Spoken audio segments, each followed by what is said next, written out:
Italian Wine Podcast. Chin Chin with Italian wine people.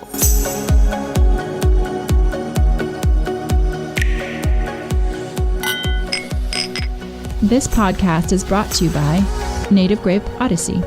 Native Grape Odyssey is an educational project financed by the European Union to promote European wine in Canada, Japan, and Russia. Enjoy! It's from Europe. Hello, this is the Italian Wine Podcast. My name is Monty Waldin. My guest today is Erik Klein. Erik is a wine export consultant or facilitator. That's right. In his native Slovakia. Yes, that's correct. Welcome. Thank you. Did you have a background in wine? No, not exactly. I can say that maybe my grandpa in Slovak Tokaj region used to make some wine for himself and for his friends, but nothing really serious. It was just kind of an amatorial thing, and he loved it, but it was not business. So Slovakia is a bit of what was the Czechoslovak Republic is near Hungary then. So Tokaj is just across the border. Exactly. It's a famous Hungarian sweet wine. Hungary, Austria, Poland, and Ukraine as our neighbors, and of course Hungary is a very famous wine producing country. So how did you get into wine education? So it's been more or less 10 years for me. It all started back in 2007 when I met Neil Empson. Neil Empson is a very important person for Italian wine, especially when it comes to export. Into which country? In mostly United States, Canada, Australia, some New Zealand, English-spoken countries. He started back in the 70s when really no one was doing it yet, and he was a pioneer, and he has really become a legend. Really, I think Italian producers today should build a statue for Neil Empson for what he has done in general for Italian wine abroad. So what is your role then, and how do you help or facilitate wine producers who want to look to export markets? How do you deal with them and then with the markets themselves? Okay, so basically back in 2007, 2008, when I started with Neil Empson, I looked at the portfolio that was available. It was about 40 producers and some own brands that Neil Empson started with some famous winemakers in Italy like Franco Bernabe and others. And these were wide open and free for markets that for me would make sense to go to, like Slovakia, Czech Republic, so basically going back to my origin, and also Poland and some others like Ukraine, and I even tried in Russia and so on and so forth. Did it help the fact that those markets weren't fully developed for that kind of wine? Absolutely. So what was your sales pitch? So my sales pitch basically, back in the 90s, let's go back like maybe a decade. Back in the 90s when after basically the Velvet Revolution in Czechoslovakia, there were many opportunities in the wine world, but it was all very chaotic and so the messy. Velvet Revolution was when the Czech Republic and the Slovakian Republic split. Yes. No longer Czechoslovakia, they decided to go their own ways. Yes, because obviously when it comes to Czechoslovakia as a wine country, there is a big history. Czechoslovakia has always produced wines. When we go back to Austro-Hungarian Empire and even before, it always was a big thing on that territory. But of course, with the socialist regime, it was not possible. The quality was really bad. It was horrible. So lots of cooperatives turning out exactly. bilge water, basically. So when that ended, in the 90s, you started to have first serious producers in Slovakia and Czech Republic, and also imports started to come in. It was very chaotic, as I said before. It was very hectic. Really serious operations started from, let's say, end of the 90s and 2000. And basically, I came on the scene in 2006, 2007.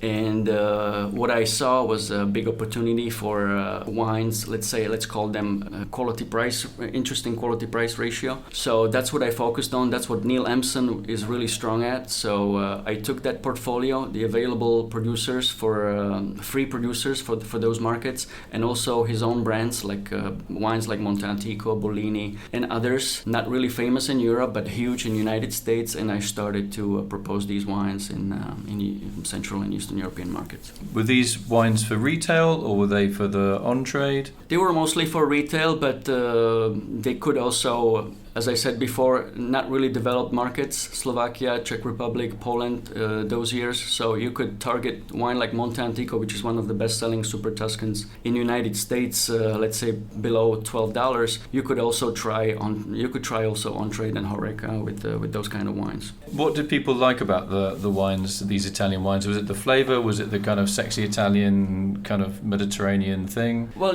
as the market opened and people started making more money, they started traveling more and more. And Italy is a huge, let's say, brand.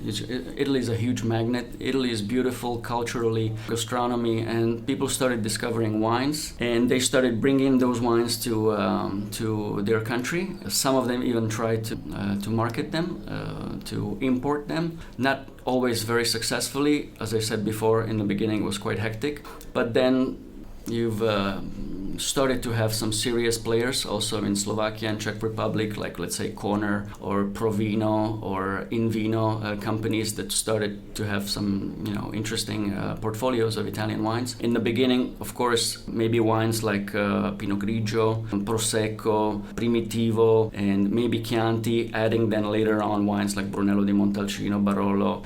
As sophistication in those countries progressed, as people traveled more and more and earned more and more money, they started experimenting and asking for more quality and that kind of stuff. But I think when it comes to Italian wines, the most important thing what people look for is drinkability and also quality price ratio, and I think Italian wines have that. What about wine education? Is there any sort of formal wine education in Slovakia for Italian wine whereby people can get confident about what they're buying? Because Italian wine can be a bit of a minefield with all those native grape varieties and all those confusing DOCs and DOCGs. Yes, absolutely.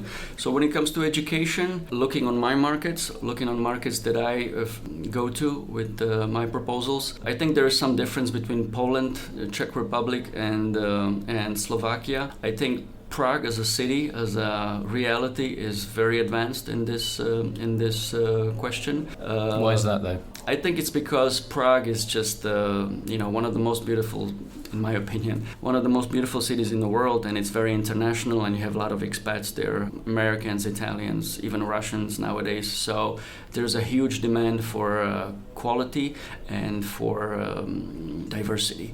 And when we speak about diversity, Italy comes to mind almost immediately with all these autochthonous, indigenous grape varietals that we have. So Prague is really wide open, has been wide open for Italian wines for a decade at least, and I think there's still opportunities. What are the emerging market trends, though?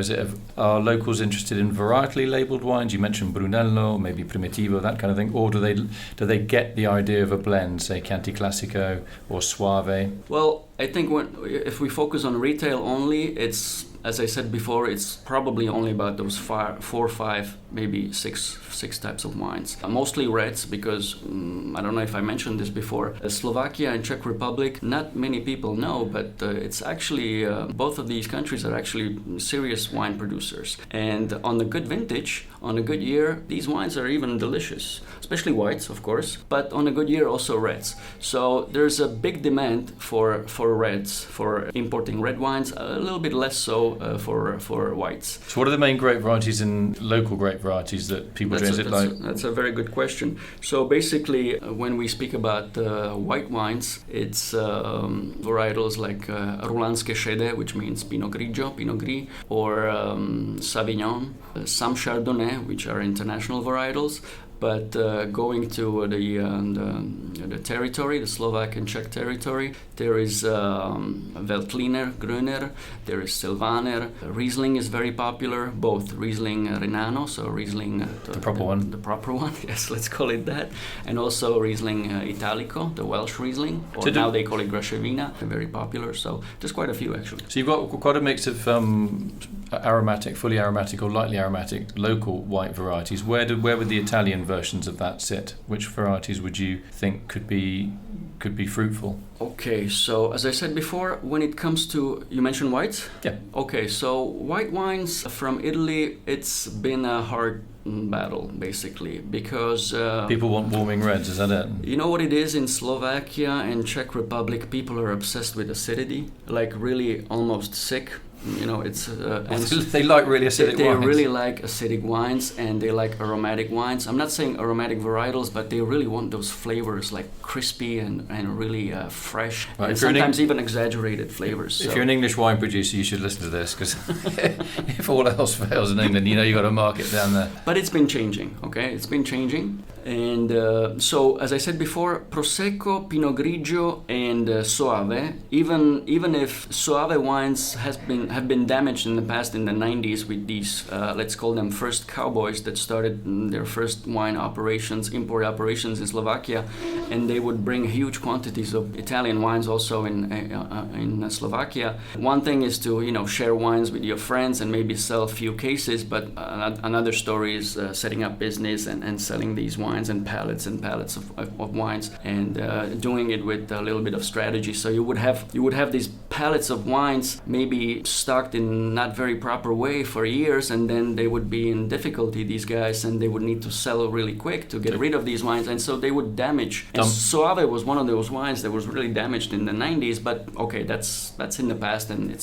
it has recovered quite nicely. And so Soave wines, I think those really well-made Soave wines, so let's say in the Soave Classico area, they really, I think, have a good chance to come back. Also, I think Vermentino could be the next big thing in Slovakia, because Vermentino can be fresh, also acidic as they like, but it's also got some body to it, fuller flavors, have some body to it. So what about Verdicchio from the market? Verdicchio is that's a very good question, and when I thought about things that I would say to you today here, Verdicchio and also Campania white varietals like Greco and Fiano and Falangina, these are still very, very much unknown grapes, and I think the potential is there. It's just we have to, people need to travel a bit more to those areas. What about tastings locally for people, like wine evenings and things like that? Do people like attending that kind of event? Yes, but it's been happening for quite some time, especially in Czech Republic. And when I say Czech Republic, it's 80% of Czech Republic, happening, and let's call it the wine world is concentrated in Prague. Prague is almost everything. Then you have cities like Brno and maybe Karlovy Vary, but it's mostly about Prague. And also, as far as wine education, focusing on Italy, Warsaw has been doing a very good job. In Poland, there's at least 2-3 very good quality magazines. Mm-hmm.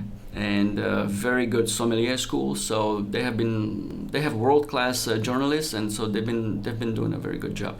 Bratislava, Slovakia is still behind, so I see a good opportunity there.